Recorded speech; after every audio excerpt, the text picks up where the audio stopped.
होतै सबेरे कोयल बोलै हो त कुकु कै सुनावै हो त मीठी बोलिया बोलाई हो। मोरी तुलसी उठन भए भोर बिन सारै हो त सेवा कापू करै हो त सेवा कायरज करै हो।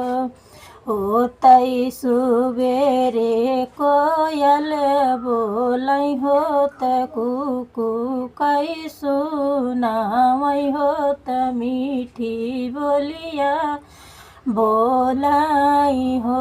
मोरी तुलसी उठन भए भोर भिन सारा हो त सेवा कापू करै हो त सेवका पैया लागै हो।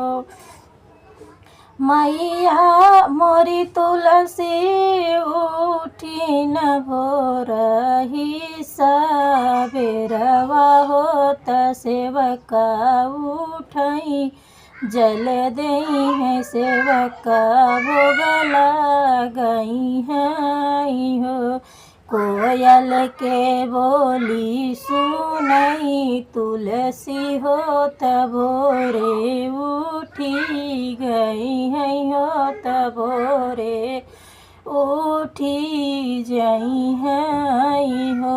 मोर सेवका कवन संकट आई गईले हो त भोरवा जगाया हो त निदिया भी गड़ाई हो। बाजिनी बैठै तोहरे सरनिया हो त गोदिया तू भरा हो सोहर बासु नाइती हो त चुनरी ओढ़ाईती हो। मोर सेवका आजू किरतिया तू भी मोरी सेवका आजू के दिन जा तू घरवा हो ललन तोहरे होई है हो। बाजिन नाम मिटी है हो बजिनी नाम मिटी है हो। मोरी मैया होई गए हमारो लालनवा हो सोहर हम नाइब हो पियरिया ओढ़ाइब हो चुनरिया हम ओढ़ाइब हो।